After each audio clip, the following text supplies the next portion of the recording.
Hello students. तो last class में हम बात कर रहे थे कि किस तरीके से आपके जो हैं ये मल्टी लेवल इनहेरिटेंस जो है वो काम करने वाला है। तो अभी हम देखिए एक इसका एग्जांपल ले लेते हैं कि किस तरीके से जो है मैनेज होती हैं चीज़ें। तो मान लीजिए आपने एक क्लास बनाई है स्टूडेंट क्लास, ठीक है, जिसका स्कोप कहाँ से कहाँ तक है, you can C red marks. उसके बाद में आपने एक रोल नंबर लिया है, वो प्रोटेक्टेड वे में लिया है इस बार। ये आपका चॉइस रहता है, आप इसको किसी भी वे में ले सकते हो। हमने इसको प्रोटेक्टेड वे में लिया है। और जब आपने इसको प्रोटेक्टेड वे में लिया है तो you can see the scope and right. So अभी आपने क्या लिया है, इसको प्रोटेक्टेड वे में लिया है और रोल नंबर है ये, फिर आपने पब्लिक दो मेथड लिए हैं और ये एक क्लास आपकी ख़त्म हो गई है विच इज़ स्टूडेंट क्लास। अब इसके जो फंक्शंस हैं वो दोनों आपको डिफ़ाइन करने पड़ेंगे। तो मान लीजिए मैंने ये फंक्शंस दोनों डिफ़ाइन कर दिए, एक गेट करता है मार्क्स को और एक प्रिंट करता है मार्क्स को, ठीक है। ख़त्म हो गया इस क्लास का काम। फिर हमने एक दूसरी क्लास बनाई, क्लास टेस्ट, जो कि क्या करती है, इस स्टूडेंट क्लास जो हमने बनाई थी उसको पब्लिकली इनहेरिट करती है।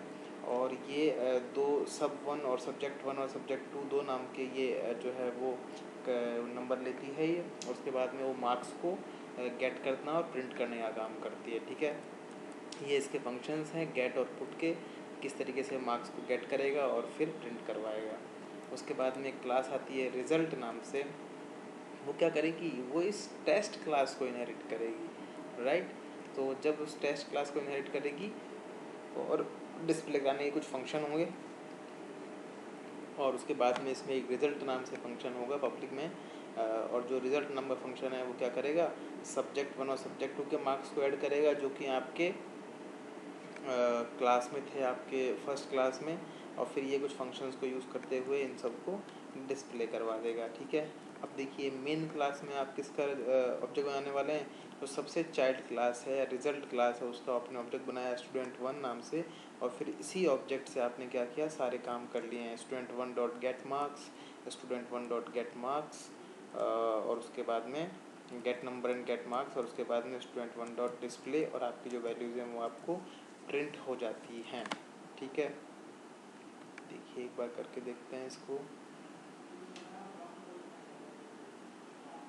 चलिए, तो आपका रोल नंबर प्रिंट हो गया, मार्क्स प्रिंट हो गए हैं, सब्जेक्ट1 के मार्क्स प्रिंट हो गए हैं और टोटल मार्क्स प्रिंट हो गए हैं। तो ये सारे काम आपने सोचिए एक ही ऑब्जेक्ट से कर दिए हैं। तो कितनी अच्छी बात है कि आप एक ही ऑब्जेक्ट से सारे काम कर पा रहे हैं। तो ये आपका मल्टी लेवल इनहेरिटेंस हुआ। क्या किया है हमने इसमें, एक सबसे पहले ऊपर एक क्लास बनाई है जिस क्लास का नाम क्या है, स्टूडेंट है। उसके बाद एक और क्लास बनाई है टेस्ट, उसमें हमने स्टूडेंट को इनहेरिट किया है। अब हमने क्या किया है, एक रिजल्ट नाम से क्लास बनाई है, इसमें टेस्ट क्लास को इनहेरिट किया। तो इस तरीके से हम 1 बाय 1 स्ट्रक्चर को फॉलो करते हुए उस डायग्राम को ध्यान में रखते हुए काम किया है। तो ये आपका मल्टी लेवल इनहेरिटेंस का एग्जाम्पल है। चलिए अब हम जो है नेक्स्ट जो है एग्जाम्पल वो देखते हैं कि आपका 1 सेकेंड, आपका हायरार्किकल इनहेरिटेंस जो है किस तरीके से काम करने वाला है ये हम एक बार देख लेते हैं, ठीक है, राइट। तो ये आपका हायरार्किकल इनहेरिटेंस इस तरीके से काम करने वाला है, वो देखते हैं। हमने आपको बताया था जब आपको इसका सबसे पहले हमने इमेज दिखाया था, तो देखिए किस तरीके से था। पहले वो डायग्राम हम देख लेते हैं।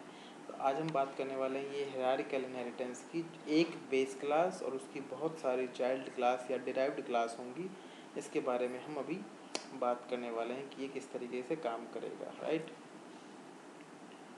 तो देखिए, when there is a need to create multiple derived classes that inherit properties of the same base class is known as hierarchical inheritance, ठीक है। जैसे आपने एक क्लास बनाई बेस क्लास, उसके बाद आपने डिराइव्ड क्लास बनाई है और उसमें आपने किसको इनहेरिट कर दिया है, बेस क्लास को। अब ऐसे ही हर क्लास जो है वो देखो यहाँ पर सिर्फ बेस ही क्लास को इनहेरिट करते हुए मिलेगी आपको। क्लास 3 है, ये भी देखो ये एक दूसरे को इनहेरिट नहीं कर रही हैं, ये सिर्फ एक ही इन्होंने बेस क्लास बनाई हुई है और उसी को सब लगातार इनहेरिट किए जा रहे हैं। तो ये सबसे सिंपलेस्ट एग्जांपल है। आई थिंक हमको इसका एग्जांपल भी डिस्कस करने की ज़रूरत नहीं है क्योंकि we have already done that, right. तो ये तो सबसे सिंपलेस्ट एग्जांपल हो गया कि आप एक क्लास लो, मतलब आपने क्या किया, बहुत सारे सिंगल इनहेरिटेंस को जोड़ के और उनकी बेस क्लास सेम कर दी, तो वो आपका हायरार्किकल इनहेरिटेंस का एग्जांपल हो गया। ठीक है, तो बहुत ज़्यादा पूछा भी नहीं जाएगा क्योंकि बहुत सिंपलेस्ट है। इसके बाद देखिए हम हाइब्रिड इनहेरिटेंस का जो है वो एग्जांपल लेते हैं। हाइब्रिड इनहेरिटेंस आपका क्या होता है, ये देखने के लिए फिर हमको एक बार ऊपर जाना होगा। अब देखिए ये थोड़ा सा इम्पोर्टेंट है। हाइब्रिड इनहेरिटेंस में क्या हो रहा है, आपके पास में एक बेस क्लास है, मतलब हमको सबसे पहले एक क्लास बनानी है, फिर हमको उसके नीचे दो क्लासेस बनानी है, और इन दोनों क्लासेस का आपस में कोई लेना देना नहीं है। ये दोनों क्लासेस जैसे हायरार्किकल इनहेरिटेंस आपका था, जैसे ये था, ऐसे ही ये दोनों क्लासेस बेस क्लास को इनहेरिट करेंगी।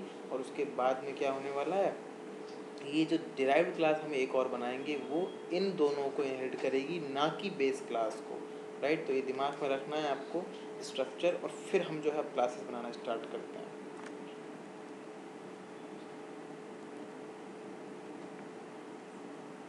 ठीक है, फिर हम इसका एग्जांपल भी देखेंगे कि ये किस तरीके से चलेगा।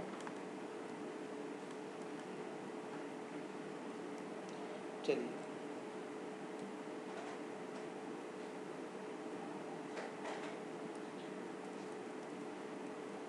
देखिए hybrid inheritance also known as virtual inheritance. क्या वर्चुअल है इसमें, तो हमने जो एक लाइन देखी थी कि जो सबसे लास्ट की आपकी एक चाइल्ड क्लास थी, वो सबसे ऊपर की बेस क्लास में एक डॉट डॉट डॉट करके हमने एरो बनाया हुआ था, तो वो जो एरो है वो इसको वर्चुअल बनाता है। मतलब देखने में ऐसा लगेगा कि ये सीधा इनहेरिट कर रही है उस क्लास को, लेकिन ऐसा नहीं होगा, ये दो क्लासेस से होता हुआ तीसरी क्लास के बाद आएगा। ठीक है, तो अगर आप ध्यान से देखें तो मल्टी लेवल और हायरार्किकल इनहेरिटेंस का अगर आप कम्बिनेशन कर दें तो वो आपको हाइब्रिड इनहेरिटेंस का जो है फील देने लगता है कि हाइब्रिड इनहेरिटेंस आपका क्या होता है। ठीक है,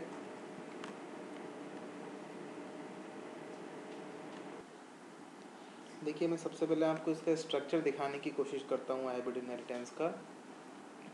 देखिए सबसे पहले आपने क्लास बनाई है स्टूडेंट नाम से, फिर ये मैंने देखो यहाँ छुपाया हुआ है इन चीज़ों को, अभी इसका इम्प्लीमेंटेशन मैंने अभी आपको दिखाया नहीं, थोड़ा बड़ा कोड है, थोड़ा कन्फ्यूजन आपको ज़्यादा हो जाएगा। मैं सिर्फ आपको हेडर दिखाना चाह रहा हूँ कि सबसे पहले हमने एक क्लास बनाई स्टूडेंट नाम से, फिर हमने एक क्लास बनाई है टेस्ट नाम से, और उसमें हमने स्टूडेंट को इनहेरिट किया है।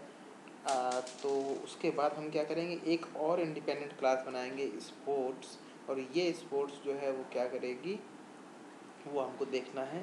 ठीक है, और उसके बाद में इसने क्या किया है, एक क्लास बनाई है रिज़ल्ट नाम से, और रिज़ल्ट में इसने क्या किया है, पब्लिक कर दिया है टेस्ट को और स्पोर्ट्स को।